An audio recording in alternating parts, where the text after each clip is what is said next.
de dados. Então, quando no seu modo de ver, às vezes um pouco simplista, do mantenedor, ele acredita que não está fazendo tratamento de dados, mas como vocês veem aí, tratamento de dados, para efeito de lei, é tudo. Então, se você coleta, se você produz um dado, recepciona um dado, classifica um dado, utiliza um dado, reproduz um dado, envia um dado, tudo isso é tratamento de dados. Então, no final das contas, o nosso dia a dia dentro da escola, ele é permeado o tempo inteiro por dados. Desde a matrícula, quando eu pego dados para preencher o contrato, para alimentar a ficha cadastral, né? Às vezes eu vou mais além, depende da política de cada escola, eu sei o que eu recomendo, mas cada escola tem a sua política, então tem uns que vão mais adiante, tem deficiência, não tem deficiência, tem laudo, não tem laudo, qual tipo sanguíneo. Então, a coleta de informações dos alunos e dos contratantes, às vezes, vai mais além. E no desenvolver da atividade, isso continua, porque nós vamos mandando e recebendo informações o tempo inteiro dos alunos e dos contratantes, inclusive suas avaliações.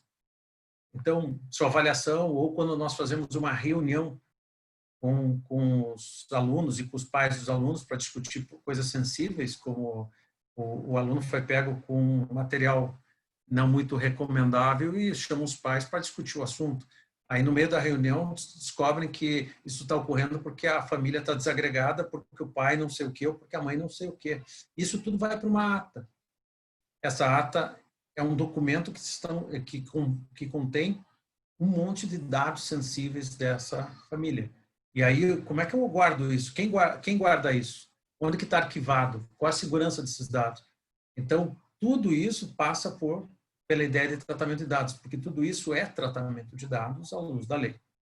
Tá? Estou só para dar um esclarecimento de plano de que nós, na escola, fazemos tratamento de dados o tempo inteiro.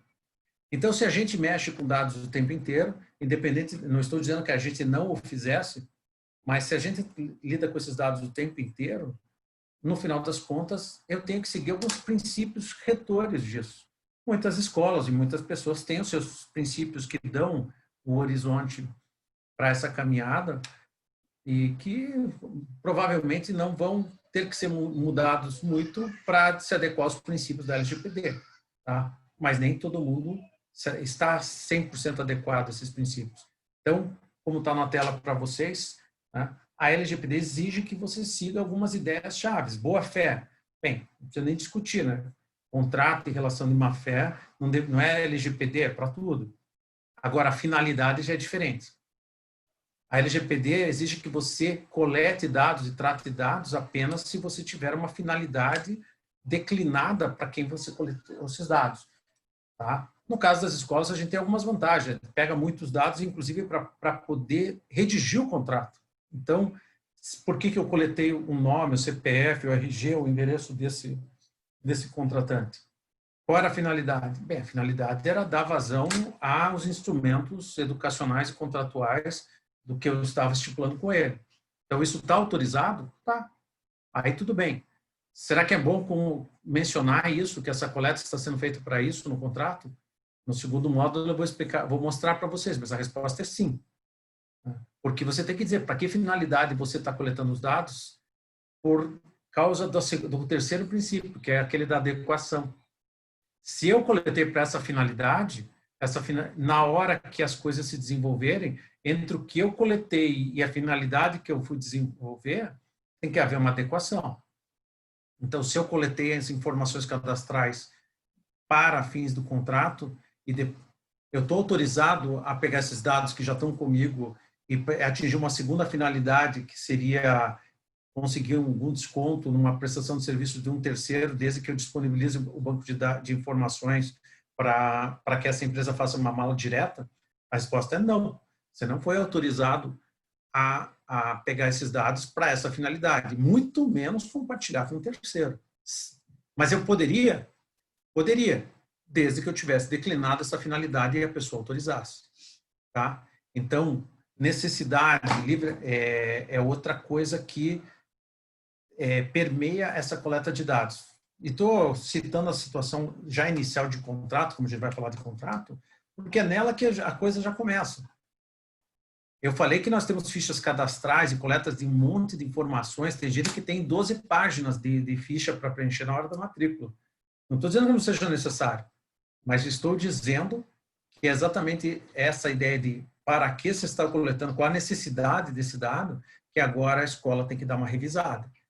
Se eu não sei para que eu estou pedindo, então tire.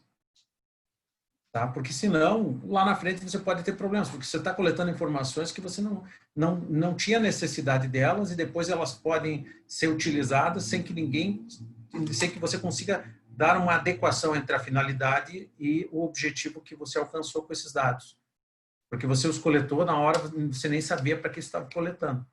Tá? E não, depois, quando eu falar de contrato, eu vou descer um pouquinho mais no detalhe, mas nós sabemos muito bem que tem gente que trabalha sério, tem gente que coleta os dados com objetivos, né, republicanos, e tem outros que as coisas vão acontecendo. Nós todos sabemos que existem muitas empresas, e aí quem viu aquele seriado da Netflix, aquele documentário, sobre como os dados são utilizados, se está com a dúvida, será que é verdade aquilo? Mas tenha certeza absoluta que aquilo é verdade.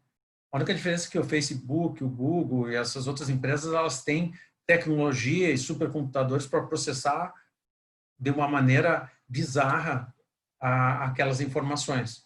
Nós não temos, mas a diferença na estrutura da utilização dos dados é a mesma. Se eu tenho dados e informações de 1000 pessoas, de 1000 famílias, isso tem um valor? Tem. É só se oferecer esse banco de dados, você vai descobrir que tem valor, mas não estava autorizado você usar. Então, esses princípios aqui, não é que eles inventaram moda, eles só estão tentando pôr a coisa no prumo. Tá? Qualidade de dados e livre acesso significa que os dados têm que ser, você não pode deixar os dados de uma maneira que você não consiga dizer exatamente qual é o dado que está ali. Ainda mais se a pessoa te perguntar que dado que você, como é que está isso no meu cadastro, como é que está isso, como é que estão as minhas informações, eu sou contratante, como é que essas informações estão no teu registro? Eu quero dar uma olhada. Eu tenho livre acesso? Segundo a lei, tem. Tá? E nós já vamos falar sobre como isso acontece. Transparência, segurança, prevenção, não discriminação, tá? Essas são ideias que eu vou comentar mais no final, quando a gente falar de compliance. Mas são 4 ideias chaves para dizer o quê? E que a coisa, você, quando pega um dado de uma pessoa, você não pode ser imprudente com isso. Você tem que ter segurança no armazenamento, você não pode usar de qualquer jeito, você tem que tentar, no mínimo, garantir que esses dados não sejam malversados. Tá? Esses dados, com certeza, não podem ser utilizados para criar qualquer tipo de ferramenta discriminatória. Então, essas ideias-chave que eu comentei rapidamente aqui, eu não vejo que elas alterem a dinâmica ou a realidade de uma escola que trabalha de forma séria. Tá? Então, com certeza o Facebook aqui, o Google e um monte de empresas que usam algoritmos para manipular dados, né, quando eu olho para esse tipo de princípios aqui, eles falam, meu Deus do céu, que eles não cumprem metade. Tá? Mas eu acredito realmente que as escolas não terão esse tipo de problema. Avançando, nós temos, então, como é que funciona a LGPD? Porque também as escolas começam a me ligar e dizer assim, doutor Diego, mas eu ouvi falar de controlador, encarregado, DPO, operador, afinal de contas, o que é isso? Então, vamos começar pelo básico. Primeira figura que tem na LGPD é o que a gente chama de controlador. Quem é que é controlador? Controlador é quem tem a decisão final sobre os dados das pessoas. O que se coleta, o que não se coleta, como é que armazena, como é que não armazena, ou seja, o gestor da escola. Tá? Então, em princípio, o dono da escola é o controlador. Ele que tem a decisão final sobre como os dados transitam no seu universo. E o operador? O operador é a pessoa que atua em nome do controlador. E aí alguns vão falar assim, tá, mas quem que são esses operadores, então? Vamos raciocinar na nossa dinâmica. O teu funcionário de cobrança, quando ele liga para alguém, ele está vendo dados, está utilizando um banco de dados, ligando para as pessoas, ele é teu operador. Ele pode usar esses dados até o limite que você o autorizou, mas ele está falando em teu nome. Tá? O professor é um operador? Sim. Quando ele faz aquela ata de reunião que eu falei agora há pouco, e armazena dados sensíveis até da criança, do pai ou da situação numa ata, ele está captando e armazenando dados, tá? Em nome de quem? Em nome dele? Não. Ele está agindo em nome da escola. Até por isso, mais adiante, eu vou falar de níveis de acesso, níveis de autorização, mas isso é importante que se entenda. Todo mundo que atua dentro da escola e que vá captando e manuseando e transitando com dados está agindo em nome do controlador. Tá? Então, mais adiante também eu vou falar, seria interessante, e a LGPD recomenda que você regulamente quem pode fazer o quê, até que nível de acesso pode ter, tá? Com autorização de quem, transitando de onde para onde. Tá? Então, isso tem que estar, segundo a LGPD, em algum tipo de regulamentação interna da empresa. Tá? Porque se não estiver, você não está... Primeiro que, de cara, você está sendo... Se fosse um nível de pontuação da LGPD, você já estaria perdendo ponto. Porque você já seria considerado uma empresa que não atua com prudência, que não atua pensando em cumprir a lei, pensando em não causar dano. Então, é assim que as autoridades vão ver vocês, se vocês não atuarem dessa maneira. Tá? Mas é importante fixar, o operador, então, é essa pessoa que atua em teu nome. E se ele atua em teu nome, mais do que necessário é fixar isso que nós estamos colocando aí na tela para vocês, que eu chamo de níveis de acesso. Nível de acesso de dados, nível de acesso ao tratamento de dados. Então, certas pessoas podem enxergar os dados, mas não podem manipular os dados, exportar os dados, copiar os dados. Tá? Eu posso dar um nível de acesso diferente para as pessoas para visualizar os dados, posso dar níveis de acesso diferentes para as pessoas tratarem os dados, copiarem os dados, fazerem qualquer tipo de operação com esses dados. Eu posso também, e não só posso, como devo, estabelecer níveis de confidencialidade. Isso é uma coisa que já era recomendável no passado, mas que agora está sendo uma necessidade que se impõe para cumprir a LGPD. Você tem que, nessa estruturação, nessa regulamentação que tem que ser construída, definir, né, quem é quem pode o quê, e aí estabelecer esses termos que eu coloco ali no final para vocês, que são termos de autorização, até aqui você pode, isso aqui você não pode, termos de responsabilidade, olha, no que eu te autorizei, você é responsável por isso, por aquilo, e principalmente não vazar os dados, e confidencialidade.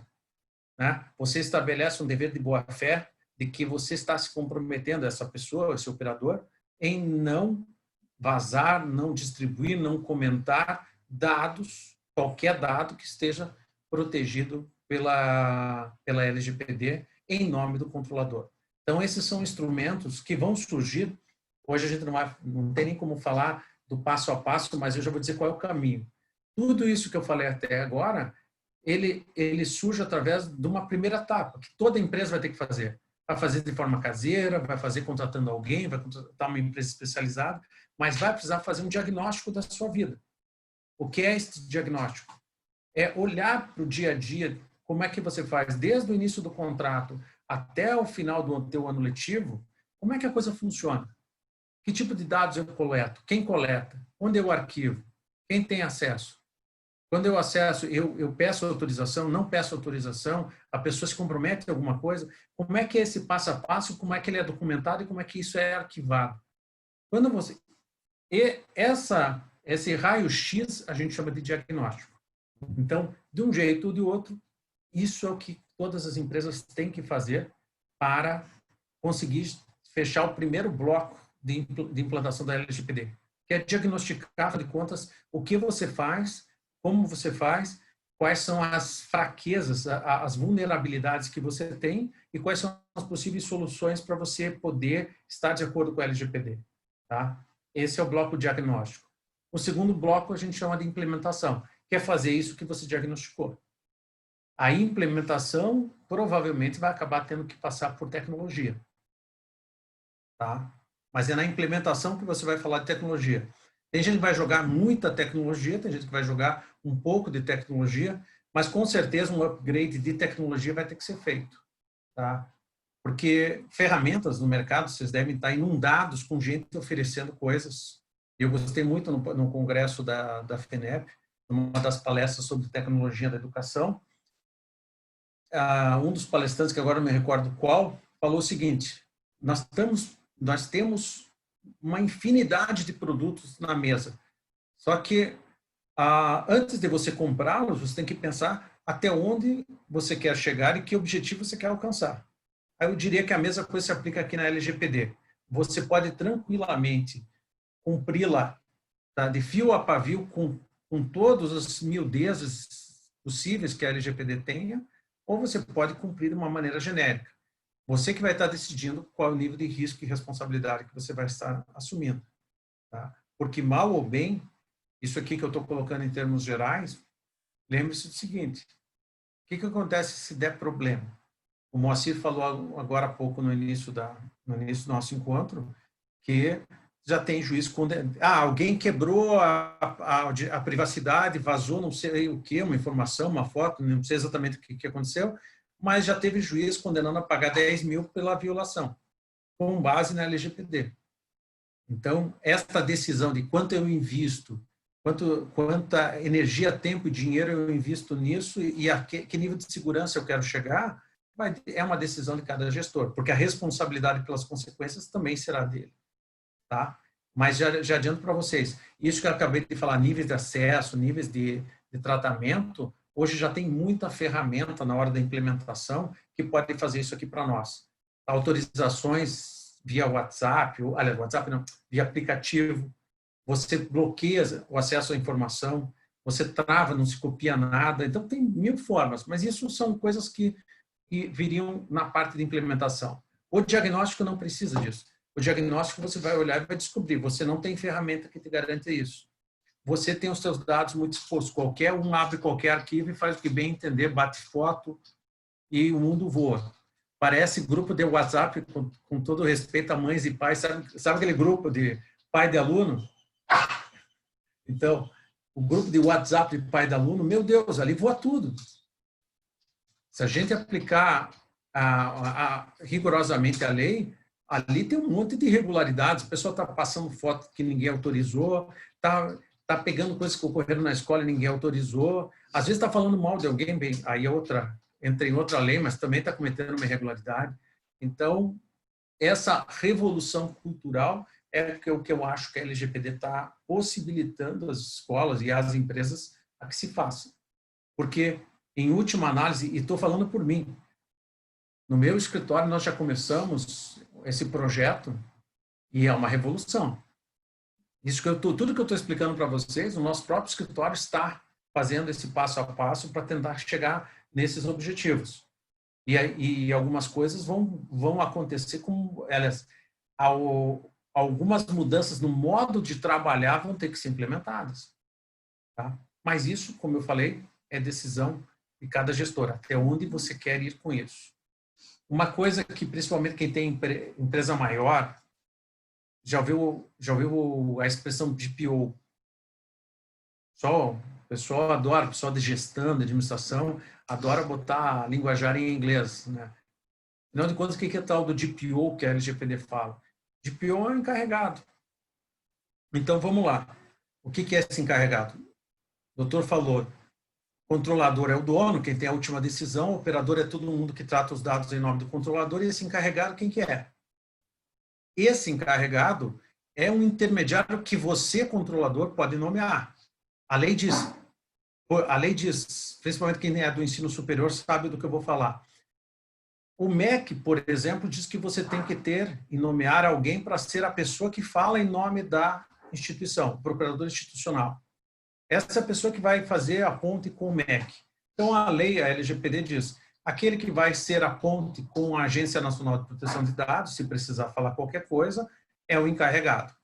Então, você tem que nomear o encarregado. Tá? Eu sou o dono, posso me nomear como encarregado, prefeito da LGPD? Pode. Não é obrigatório que seja um terceiro, você não precisa contratar outra pessoa. Naturalmente, dependendo do porte da escola, você vai tratar a situação de forma diferente. Para que gastar se você pode ser o responsável? Já que você vai vai ser o responsável último como controlador, então fica de encarregado.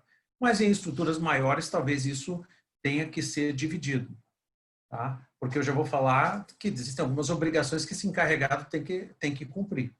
Então, vejam, nomeação obrigatória, como está ali, tá? Pode ser o dono ou um terceiro, mas tem que se publicizar, tem que se oficializar essa nomeação.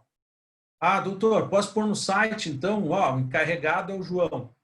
Ok, já cumpre com a publicidade de quem é o controlador, porque as pessoas envolvidas, as pessoas de quem você captou os dados, têm o direito de saber a quem elas recorrem se eventualmente precisarem falar qualquer coisa sobre os seus dados. E as obrigações dele. Então, vejam lá, por que eu digo que em estruturas um pouquinho maiores, talvez seja uma sobrecarga grande o próprio dono ficar com o abacaxi de ter que fazer essa coisa andar. Então, aí a decisão também é uma decisão de gestão de cada escola, mas a lei diz que o encarregado vai ser aquela pessoa que vai organizar e vai aceitar reclamações, comunicações, prestar esclarecimentos, adotar providências. Tá, mas e como que isso vai funcionar? Regulamento. Deve ter, vocês vão ver que eu vou falar regulamento. Então, vocês vão ter que criar um regulamento com a cara de vocês, com o nível de segurança que vocês querem, mas terão que ter um regulamento que organize isso. Receber comunicações da autoridade, sim, provavelmente as maiores, mas a dos próprios titulares ou do PROCON, ou de qualquer um que queira discutir dados, é o encarregado que fala em nome da escola. Tá? A proteção de dados e essa que o encarregado tem que fazer o meio campo é só em relação ao aluno e contratante? Não. Nós temos terceiros, prestadores de serviço, e nós temos, vamos chamar de terceiros, ou mini terceiros, que são os funcionários da escola. Então, os funcionários da escola também são agentes, lembram? São operadores. Alguém tem que se encarregar dos problemas e solucionar as questões com os dados que transitem com esses operadores, inclusive os funcionários. Essa pessoa é encarregada. Tá? E ele pode ter outras atribuições que a escola, nesses regulamentos, cria. Tá? Então, em termos gerais, essas são as figuras, o controlador, o operador e o encarregado. Essas são as figuras que nós vamos o tempo inteiro falar quando formos falar de LGPD. Então, quando nós vamos pensar, ok, já sabemos o que é dados, sabemos o que é tratamento de dados, já sabemos quem são as pessoas, mas no dia a dia das escolas, será que se aplica tudo ou tem exceções? Tem exceções. A própria lei estipula quais são as exceções em que a proteção de dados não existe, que eu não preciso me preocupar tanto com isso. Tá? Então, uma delas já comentei agora há pouco, que é a atividade de mão própria, sem fim econômico, de uma pessoa natural. Eu peguei uma informação, arquivei aqui, para que eu pudesse ler depois ou para eu poder ver depois um vídeo do Dr. Diego. Alguém vai dizer, puxa, eu filmei o Dr. Diego, mas ele não autorizou. No caso aqui eu autorizei, mas alguém me filmou e eu não autorizei. Mas enquanto ele guardar para finalidades exclusivamente particulares, não migrando para terceiros, não tendo fins econômicos, não se aplica a LGPD. Tá? No instante que isso vazar ou for utilizado como uma finalidade econômica, já começa a ser criada uma potencialidade de lesão. Tá? Segunda hipótese de não aplicação, finalidade jornalística. Aqui não é tanto o caso da escola, mas só para ficar muito claro, a liberdade de imprensa foi um dos focos de debate mais aguerridos na discussão da LGPD e da interpretação da LGPD. Então, a liberdade de imprensa é um mantra que todo mundo gosta de dizer, não pode haver censura prévia. Então, no caso, se colocou aqui e como uma exceção a questão da Lei Geral de Proteção de Dados. Mas também não está franqueado abuso. Igual não está franqueado abuso das empresas de telecomunicações ou empresa jornalística, se eles, a despeito de dizerem que estão fazendo alguma coisa jornalística, lesarem a honra de alguém. Tá? Ou causarem um dano usando os dados de alguém. Então, que fique claro que essa exceção, ela não está passando a mão em abuso. Ela está dizendo, em termos gerais e prévios, não se aplica a LGPD. Né? Se o que estiver em questão é a liberdade de imprensa. Mas se houver abuso, a posteriori, sim. E a terceira exceção, se for realizada com fins exclusivamente acadêmicos. E aqui vem muitas perguntas. Doutor Diego, então beleza, está resolvido. A LGPD não se aplica na escola, porque finalidades acadêmicas é tudo na escola, tudo é acadêmico na escola. Então, resposta, não. Não é essa interpretação aqui. A questão da utilização, a utilização de dados para finalidades acadêmicas dentro do ambiente acadêmico, dentro do ambiente da escola, com certeza não tem essa proteção. Os dados podem transitar porque eles são esse tratamento de dados acadêmicos, eles são da essência da realização do contrato educacional. Então, nesta medida, tá, não se aplica a LGPD. Não tem proteção especial de dados, não tem sigilo de dados para finalidades acadêmicas nesse sentido contratual. Tá?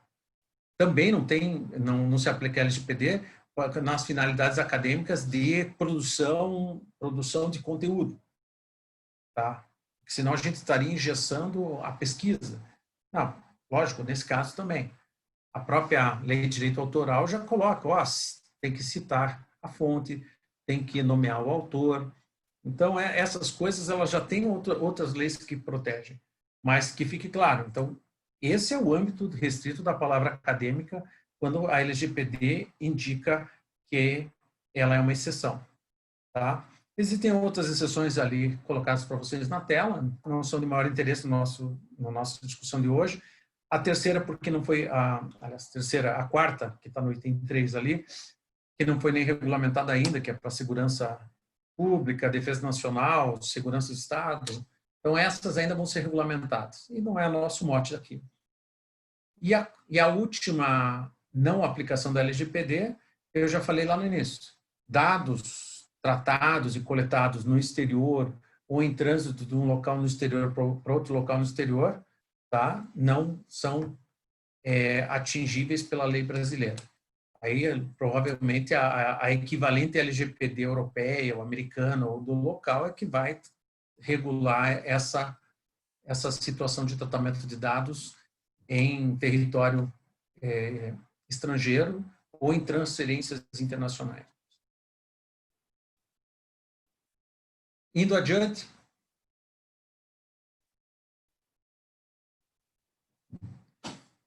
E quando? Então, não se aplica a LGPD aqui. Quando que, em se aplicando a LGPD, eu posso usar os dados? Veja, está se aplicando a LGPD, mas eu posso usar os dados. Qual que é a primeira hipótese? A mais tradicional, com o consentimento do titular. Mas não é qualquer consentimento. Essa é outra coisa que também a gente está acostumado. Eu mando um papel, se o cara não me responder, ele autorizou. Ou fazemos que nem o Facebook. Eu boto lá um cookiezinho, você aceita, daí você tenta sair daquela tela, não consegue, daí você clica, daí derruba você. Tá? Isso não dá para chamar de consentimento do titular. Tá? Então, quem já lidou com esses cookiezinhos, com essas coisinhas, que na verdade não tem nada de consentimento, é simplesmente ou eu clico OK, ou eu não avanço. Isso não é consentimento. Tá?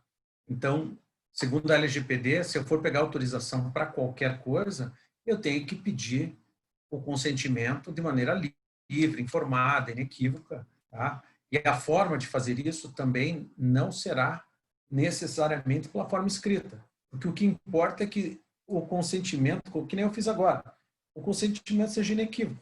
Eu falei no meio da minha exposição que eu estava autorizando. Tá? Então, para quem ouviu falar em algum lugar de que para autorizar via LGPD precisa ser por escrito, a resposta é não, não precisa ser por escrito. Recomenda-se que seja por escrito. Recomenda-se, inclusive, que se for em questões contratuais e aditivos, sejam em cláusula expressa e em separado, mas não precisa ser por escrito. Tá? E se for uma autorização genérica? Tudo bem? Tudo bem, só que ela não vale.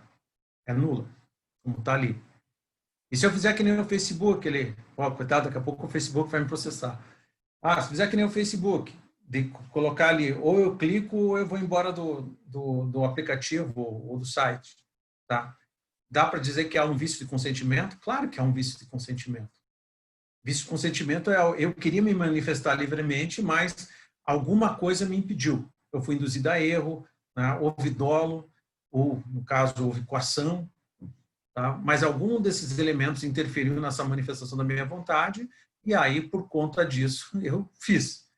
Eu não vou dizer que eu não fiz, mas eu não fiz manifestando livremente a minha vontade. Isso é o que a gente chama de vício de consentimento, e a consequência é nulidade, não vale nada. Então, dito isso, dito os elementos que tem que ter o consentimento, também para demover as pessoas de algumas ideias que não vão funcionar, se você jogar uma presunção, como eu falei, eu mando alguma coisa, uma autorização, se ele não me responder, eu presumo que está autorizada, a lei já estipula.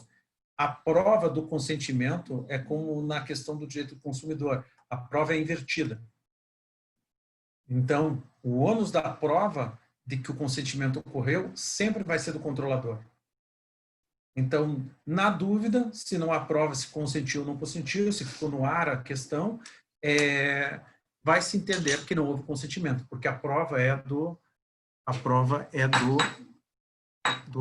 controlador. Por fim, essas autorizações, a manifestação de vontade, quando você autoriza alguma coisa, ela também tem a sua contrapartida. Eu autorizei, mas agora eu mudei de ideia, não autorizo mais. Tá? E aí? Aí para tudo, vou pegar um exemplo da escola. Puxa, eu autorizei que utilizassem as fotos dos meus filhos na revista da escola, ou na agenda da escola, ou no site da escola, ou em qualquer coisa. Não está autorizado. Um belo dia eu pego e digo, eu quero revogar essa autorização. Posso? Segundo a LGPD, claro que pode. Tá? Então, é bom que se diga, você pode revogar essa autorização. Agora, os efeitos dela só começam a surgir após essa manifestação. Então, eu não estou revogando uma coisa lá para trás. Se eu tinha autorizado a revista e foi a revista, está tudo certo. A partir de agora é que eu não posso mais utilizar esses dados dessa pessoa. Tá? A partir de agora é que eu não tenho mais autorização para continuar fazendo o que eu tinha autorização antes para fazer. Tá?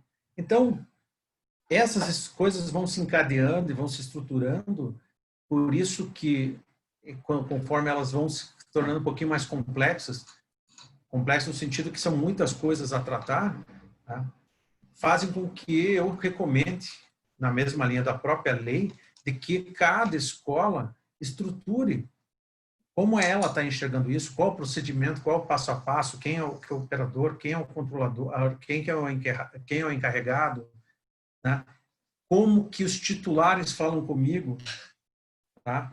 Que coloque tudo isso num regulamento. A própria lei diz que eu tenho que fazer isso, diz que nesses regulamentos eu tenho que informar esses titulares dos dados, ou os seus pais, né, no caso das crianças, né? Quais são as finalidades de usar os dados, onde que está escrito isso, qual é a forma, a duração, como que vão ser tratados os dados, o que eu falei ali, identificar o controlador, informar se os dados serão ou não serão compartilhados, tudo isso eu tenho que ter um regulamento, tá? Como que esse regulamento vai ser? Vocês vão dar a cara dele na escola de vocês. Mas esse é o mínimo que tem que ter, tá? Porque esse mínimo é o que vai poder demonstrar para toda a comunidade que tem os seus dados utilizados como é que a coisa funciona na tua casa, certo? Repito que, no caso específico da escola, nós temos a vantagem de que muitos dos dados e muitas das coisas que a gente já coleta já cumprem a finalidade, a adequação, por serem inerentes à própria prestação do serviço. Então, a própria lei, como está ali para vocês, a própria lei já estipula que nessas situações em que os dados são coletados especificamente para dar cumprimento ao contrato, tá? Você não precisa de mais autorização, ela já tem uma autorização implícita na própria essência da relação que está sendo estabelecida. Tá? mas eu recomendo que faça uma vírgula e um ponto no contrato, dizendo que essa autorização, ou remetendo a isso que eu estou colocando aqui para vocês. Tá? Nós temos na LGPD a necessidade de instrumentalizar a documentação dessas autorizações. A LGPD diz isso, doutor Diego? Não desse jeito, eu que estou dizendo, mas já tentando dar uma conotação prática para o que vocês devem fazer, na hora de criar esse regulamento, vocês têm que pensar, puxa, o doutor falou que eu tenho que coletar as autorizações, que eu tenho que cumprir a finalidade, tá? Como é que eu faço isso? Eu tenho que ter um modelo específico? Olha, seria bom. Ele precisa ser por escrito? Não. Pode ser através de um programa, um aplicativo? Pode. Mas eu vou ter que arquivar isso, eu vou ter que controlar guardar isso? Sim. Agora eu pergunto a vocês, qual a novidade? Porque a gente já não fazia isso quando pegava autorizações de criança para poder ir a fazer uma viagem, um passeio ou coisas equivalentes. Então, a gente já tinha que ter algum tipo de documentação e autorização e arquivar isso em algum lugar. Quem que busca a criança na escola? O João. Mas só o João? Ah, não. Tem o motorista do João. Tem o avô do João. Tá, isso tá onde? Onde é que a gente guarda isso? Tá lá no contrato. Onde é que está o contrato? Tá lá na gaveta. Tudo bem. Esse modelo é um pouco arcaico. Hoje existem instrumentais tecnológicos muito mais eficientes que isso. Então, posso usar? Posso. Tá? Mas tem que ter essa estrutura resguardada, tá? Inclusive porque essas alterações, como eu falei antes, podem ser revogadas ou podem ser alteradas. Então, organizar e pôr tecnologia nisso é uma coisa que eu sugiro. Porque daí fica mais fácil. Lá nesse instrumental tecnológico está lá a vida daquele contrato. Autorizou, não autorizou, tirou, não tirou, mudou a finalidade, alterou o prazo. Tudo isso pode estar documentado de forma eletrônica e tem validade jurídica. Como eu disse, a lei não estipulou que isso ocorra de forma escrita.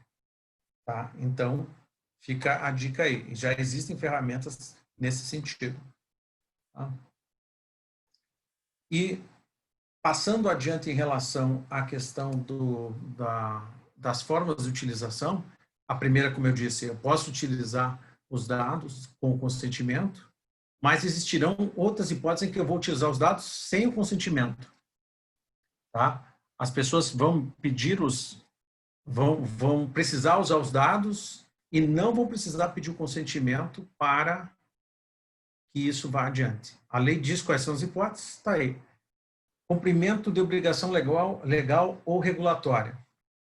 Tá? Então, nós podemos ser demandados por PROCON, nós podemos ser demandados por uma autoridade pública, autoridade policial, nós podemos ser demandados em um processo judicial pelo Ministério Público para que apresentemos dados de alguém. Nesse caso, se é para cumprir uma obrigação legal, a gente cumpre. A questão será verificar se essa obrigação legal existe. Tá? Pode ser que MEC, Secretaria de Educação, solicitem documentos. Eu quero a relação de alunos. Olha só que pergunta, né? A gente está tão acostumado. A Secretaria de Estado pediu a relação de alunos. Não posso, porque a LGPD me impede de passar os dados dos alunos. Não, espera um pouquinho, né? Para que a Secretaria quer? Não, existe o censo, existem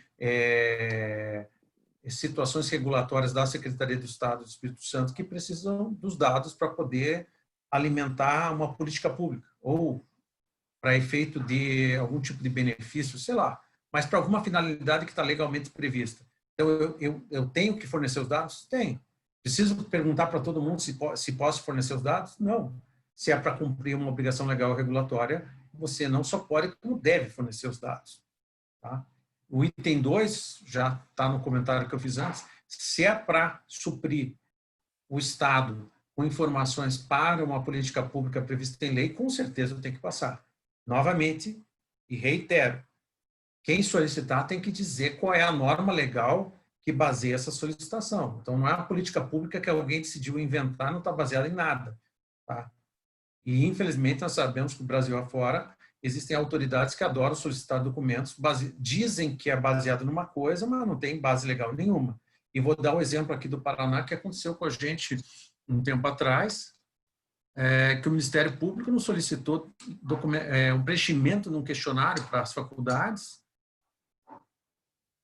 e, supostamente, era para ver a aplicação do conteúdo no programa das universidades dos afrodescendentes, das etnias, que está previsto na LDB.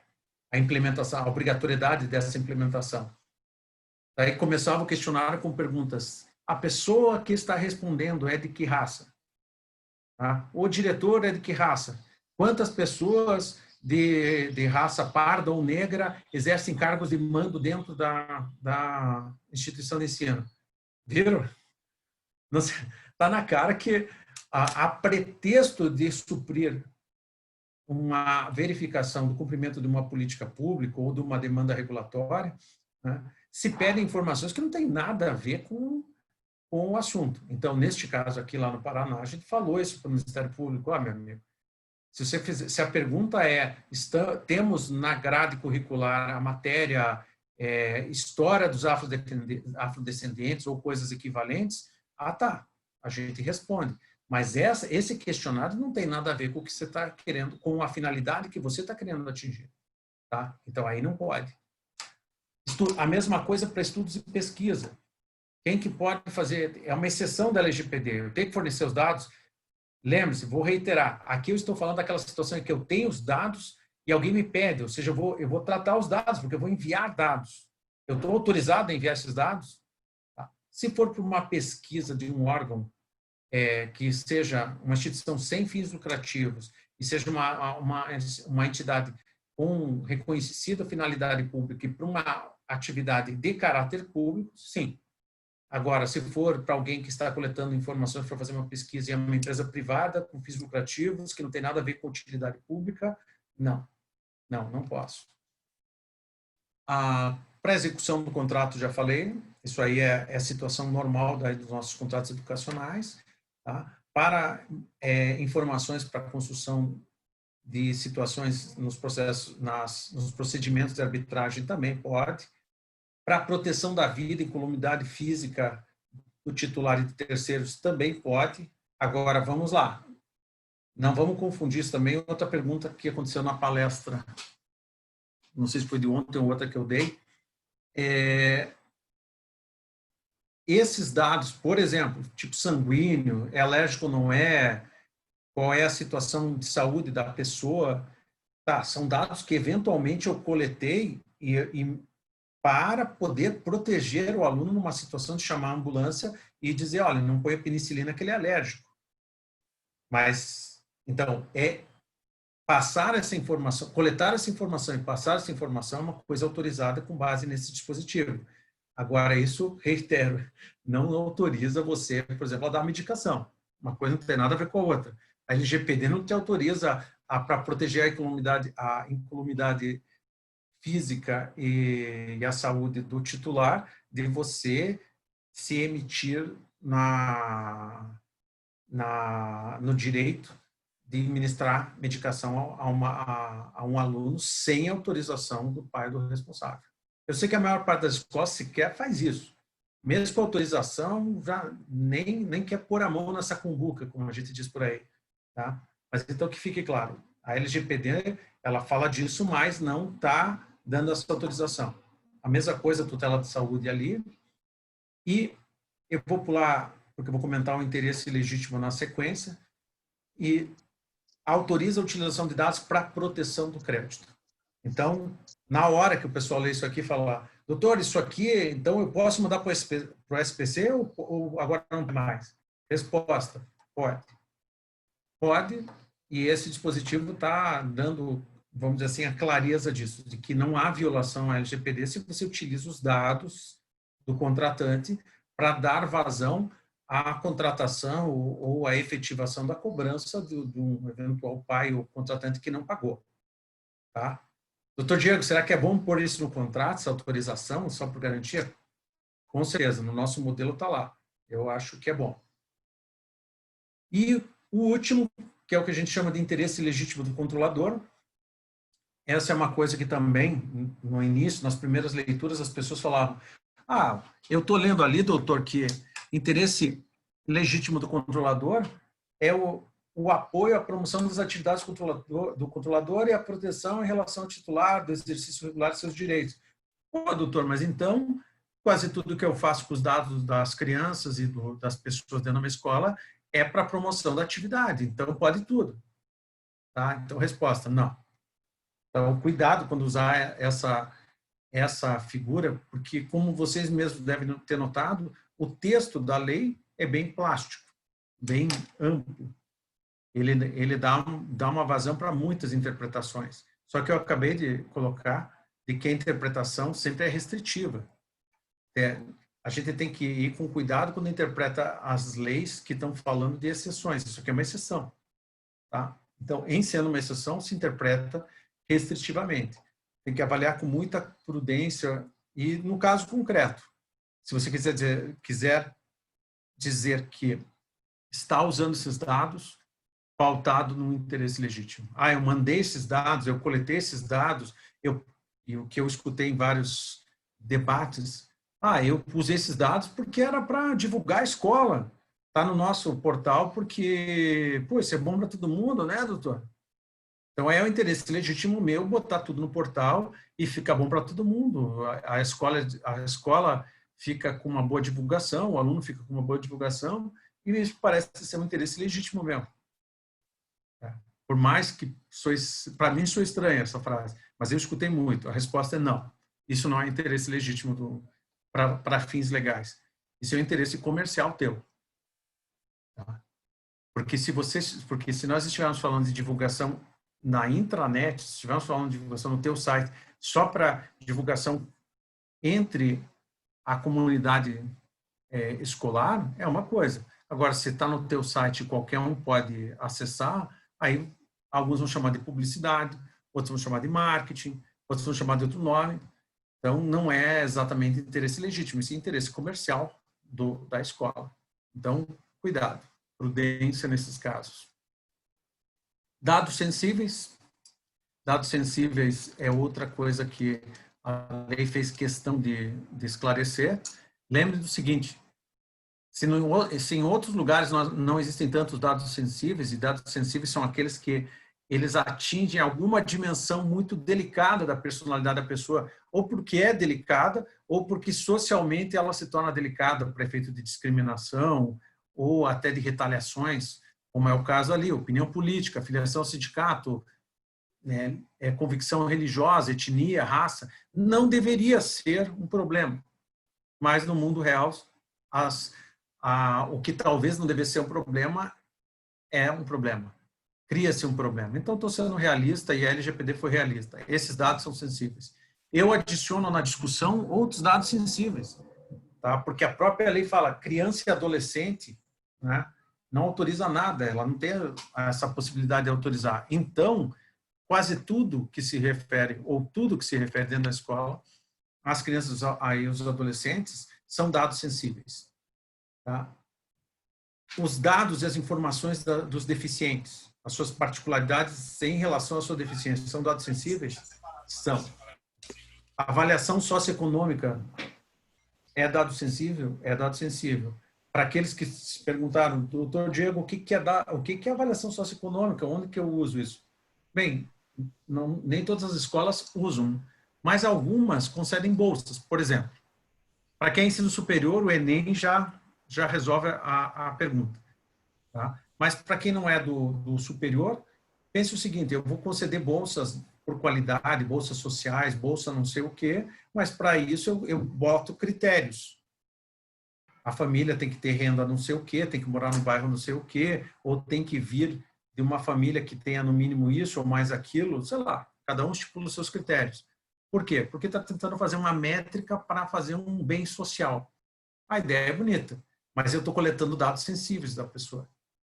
Tá? A sua vida pessoal, sua vida financeira, sua localização dentro do arcabouço social não é uma informação do cotidiano, é uma informação sensível. Então, tudo isso que eu estou colocando aqui são o que a LGPD chama de dados sensíveis. Qual que é a diferença ali naquelas situações de exceção que eu estava comentando?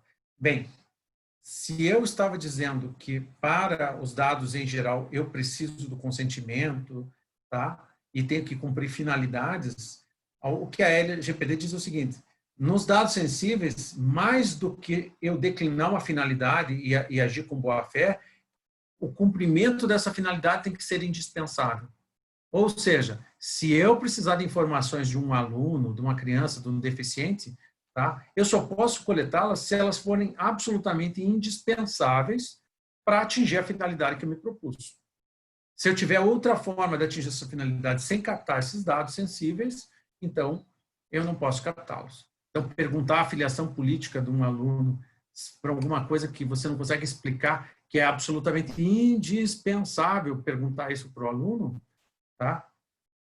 Então não pode perguntar. Ah, doutor, não pode perguntar, porque não você. Qual é a finalidade? Nesse caso aqui, não só eu tenho que ter a finalidade, ela tem que ser adequada, como tem que ser indispensável para atingir essa finalidade. Então essa é a característica central do que a gente chama dos dados sensíveis para efeito do nosso dia a dia. Tá? E caminhando para encerrar a minha abordagem aqui, já saibam, eu não sei, eu acredito que a Priscila deve ter disponibilizado, mas nós criamos uma cartilha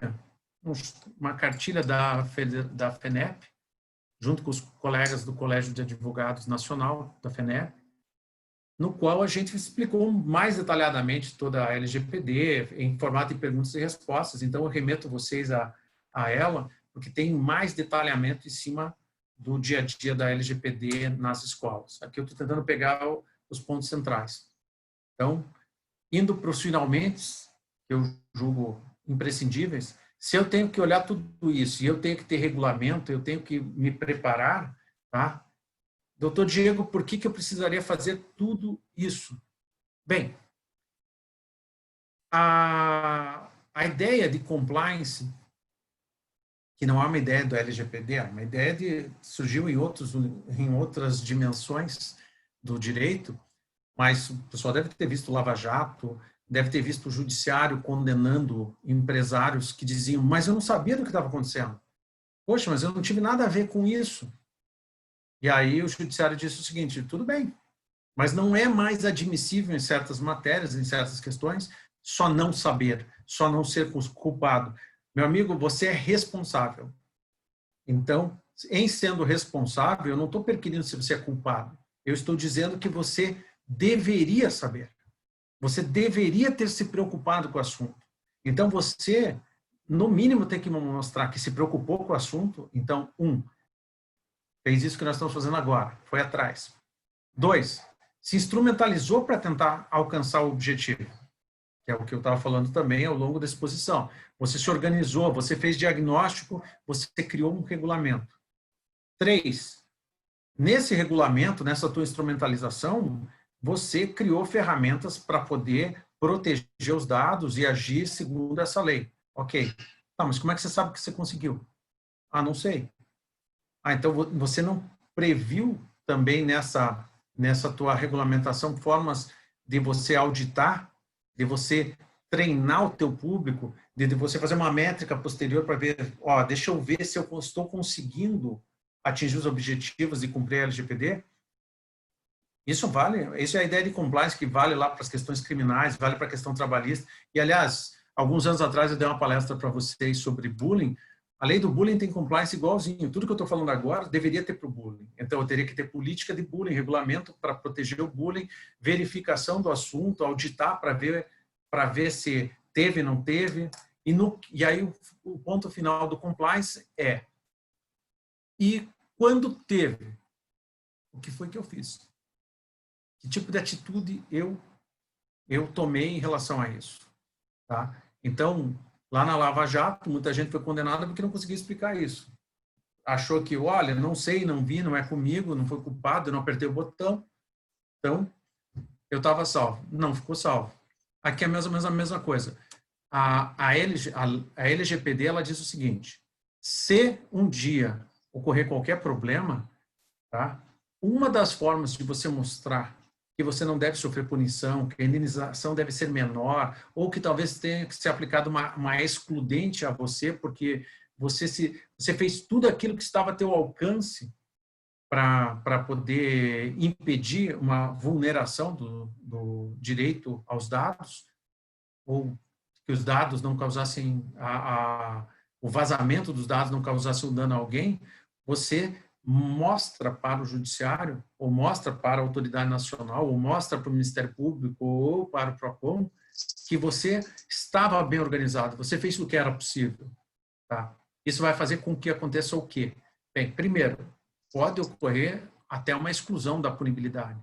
Pode até ocorrer uma redução gigantesca na eventual punição pecuniária, tá? Porque realmente se demonstrou que você fez tudo que estava ao seu alcance para fazer. O nome disso é compliance. Então, ali, ao final dessa apresentação, mas também está na cartilha, eu ponho os pontos principais, só para ilustração, do que a LGPD fala a título de compliance.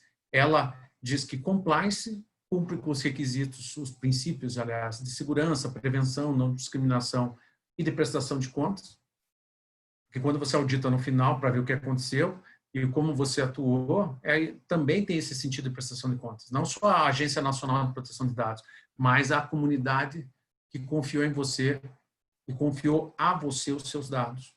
Então, esses princípios ficam bem guarnecidos. Tá? Então, ela dá só alguns indicativos, mas não são únicos. Então, você pode implementar um programa de governança ou programa de boas práticas que demonstre lá o comprometimento controlador, adotar processos e políticas internas sobre esse assunto. Entenderam? Como eu expliquei para vocês, não tem um pacote pronto, mas você tem que demonstrar que tentou fazer. Que tentou fazer de verdade, se organizou para fazer isso. Você tem que colocar lá que seja aplicável a um conjunto de dados pessoais e estejam sob seu controle, independente do modo que você realizou a coleta.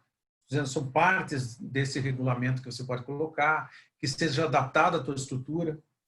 Então, não é a estrutura de uma universidade gigantesca que vai dizer, eu faço uma mega operação para uma universidade e eu tenho que replicar essa mega operação numa escolinha para dizer que, olha, eu estou equivalente. Não. Logicamente que a dimensão do tratamento dos dados, a dimensão da tua empresa, da tua escola, tá? Vai ser levada em consideração em cima de o que e quanto você fez para tentar proteger os dados, quanto dessa ideia de compliance você realizou. Tá? Então, aí tem algumas ideias que eu não vou ler, vou deixar no material com vocês depois, para quem quiser ver o passo a passo. Tá? Mas, no final das contas, o que tem que ser demonstrado é que você tentou buscar a efetividade desse programa de governança. Esse é um nome que a lei dá. Você tem que tentar demonstrar, na hora que alguém perguntar ou na hora que for necessário. Tá? Mas até a ideia de certo é aquilo que você faz quando ninguém está vendo. Então, partindo dessa ideia de certo, tá? Você tem que tentar atingir a efetividade. E se alguém um dia questionar, você tem que conseguir demonstrar. Por isso que a estruturação diagnóstica, regulamento, essa boa organização e depois a implementação, tá? E a terceira e última etapa disso é a auditoria. A auditoria tem que ocorrer de tempo em tempo para ver se tudo isso que você está fazendo, tudo isso que você investiu para fazer, aconteceu. E quando não aconteceu, o que você fez? Tá? Ter tudo isso, fazer todo esse ciclo, é o que a gente chama de implementar a LGPD numa empresa ou numa escola. Tá? Eu encerro por aqui essa abordagem, Moacir, tá? Mas estou à total disposição aí para o início de perguntas nesse primeiro bloco sobre a LGPD. Obrigado, doutor Diego, e vamos abrir aí as perguntas, quem tenha, queira. Podia tirar da tela a apresentação, doutor Diego. Vou tirar já.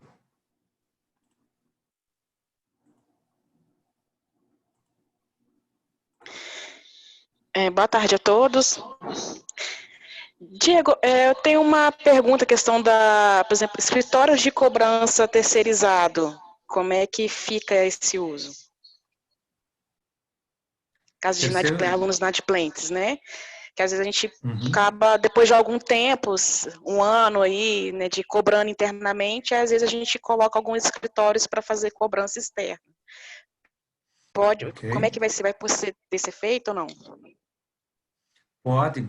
Eu recomendo que no contrato vocês já coloquem a menção, porque aí você vai colocar uma menção pela finalidade. Você está dizendo assim: você fez um contrato comigo e assumiu certas obrigações. Se for necessário te cobrar, eu vou usar empresas de cobrança às quais eu vou poder passar os teus dados para atingir essa finalidade, seja cobrança interna, seja cobrança de fora. Então, só mencionar isso. Você não precisa dizer qual é o escritório de cobrança que você vai utilizar, mas já mencionar no contrato que você vai utilizar alguém para essa finalidade.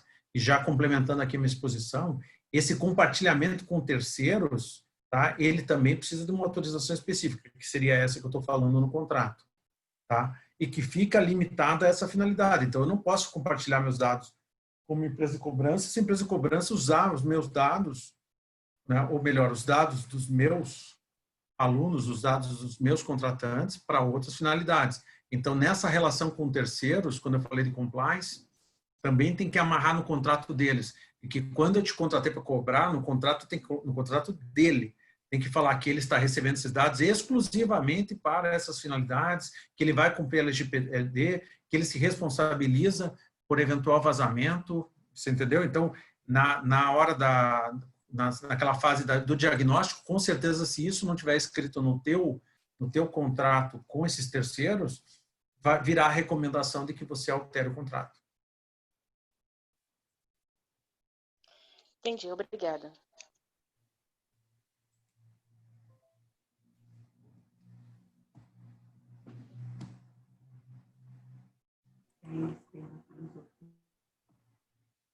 Mais alguém? Alguma pergunta? Como eu cheguei um pouquinho atrasado para a reunião, não sei se foi dito, mas a data de vigência já entrou em vigência a lei? Sim. 18 de setembro entrou em vigor. No caso, os contratos que estão em vigência até o momento, como é que ficam? Nós estamos ainda falta praticamente 2 meses, 3 meses nesse contrato. Se a LGPD se aplica às situações que você tem, sim. Teoricamente, essa é a parte delicada. Sei que todo mundo vai falar que, puxa, mas eu não sabia, puxa, eu achei que ia ser só para o ano que vem, mas, na teoria, a lei foi editada há 2 anos atrás. Então, todo mundo tinha uma certa expectativa de que a qualquer momento entrasse em vigor. Então, o quanto antes forem se adaptando, inclusive às situações presentes, né, melhor. Mas ela já se aplica. Ou seja, se ocorrer uma vulneração aqui, se alguém estiver usando dados de pessoas sem que tenha autorização, por exemplo, né, pode ter problemas. No caso, nós estamos no meio da pandemia e estamos ministrando aulas online. A imagem das crianças estão, como entra através de uma plataforma, entram todo mundo, como nós estamos aqui na Zoom. Como é que fica agora esse momento? Tem que ter autorização. Então, vejam, tá vendo? Isso foi eu falei logo no início. Desculpa, é que eu cheguei já atrasado. Não, tranquilo. Eu estou querendo dizer assim porque foi um exemplo que eu dei logo no início. Eu disse o seguinte: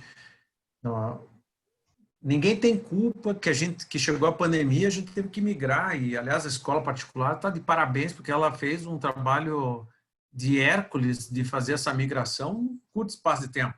Uma coisa que a gente pensaria em fazer adaptações com 1 ano, 2 anos, nos próximos 3 anos vão fazer adaptação, as escolas vão fazer em 15 dias. Tá? Então, com certeza, muita coisa está sendo relevada. Mas se você levar a ferro e fogo o que está escrito na lei, tá? Se você for transmitir alguma coisa, você tem que ter autorização para usar a imagem das pessoas. Se alguém captar, tem que ter a autorização das pessoas para fazer isso. Então, se o teu professor na tua escola, eu quero crer que quando você migrou para o teletrabalho, você regulamentou. Eu vou pegar o professor primeiro. Então, a imagem dele, os dados dele, a voz dele e tudo mais, no documento que regulamentou essa passagem de presencial para teletrabalho, que, aliás, estava na medida provisória, a lei já exigia, mas a MP 927, na época, que foi a que autorizou essa migração, ela explicitou isso. Olha, pode fazer de imediato 48 horas de comunicação, mas em 30 dias regulamenta esse troço. Não estava escrito com essa expressão, mas estava escrito essa ideia na MP 927. Então, já se deu um tempo para que se regulamentasse em relação aos professores. Em relação aos alunos, com certeza, e aí vai variar de escola para escola, tudo vai depender de como que você fez. Mas se a pergunta fosse assim, puxa, que nem nós estamos agora, os alunos também estavam. E teve aluno que gravou, teve aluno que printou a tela e o troço voou via WhatsApp. Tá? Que tipo de cautela eu tive na minha relação com os pais, com quem eu tinha que tratar o assunto? Eu tinha que ter esclarecido. Por exemplo, é proibido, é vedado, ou ele autoriza. Então, essa calibragem é o que eu disse no início da minha exposição, de que todo mundo vai ter que rever a sua cultura. Como é que funciona o seu dia a dia da escola? O que eu uso, o que eu não uso? De verdade, que nem a gente está fazendo agora. Opa, eu uso para a aula funcionar, eu estou usando a imagem da professora. Tem autorização? Os alunos aparecem. Tá, eu estou autorizado a fazer isso? Alguém pode gravar. Eu disse que pode, eu disse que não pode. Então, essa reorganização, né, ela veio, aí a opinião pessoal minha, em bom tempo. No caso, porque não é a LGPD que vai te obrigar. Oi. No caso, o meu contrato, ele traz uma cláusula sobre isso, que foi assinado já em 2019/20, né?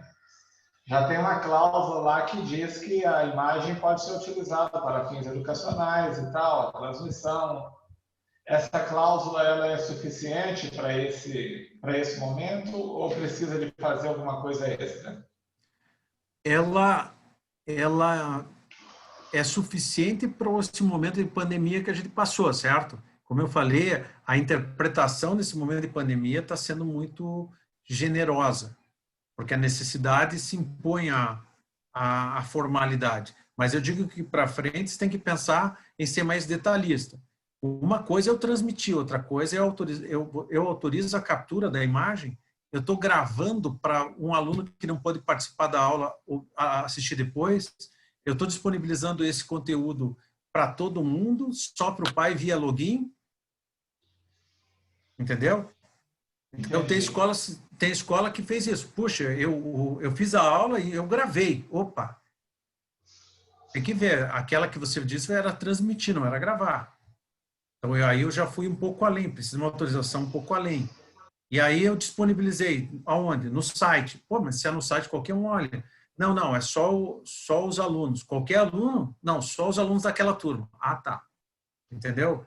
Então, essa autorização mais específica é que precisa. E tem que proteger os dados, porque o que eu acabei de te falar, uma coisa somos nós, outra coisa é a criançada no meio da aula, sei lá, o que pode estar acontecendo. Acontece de tudo.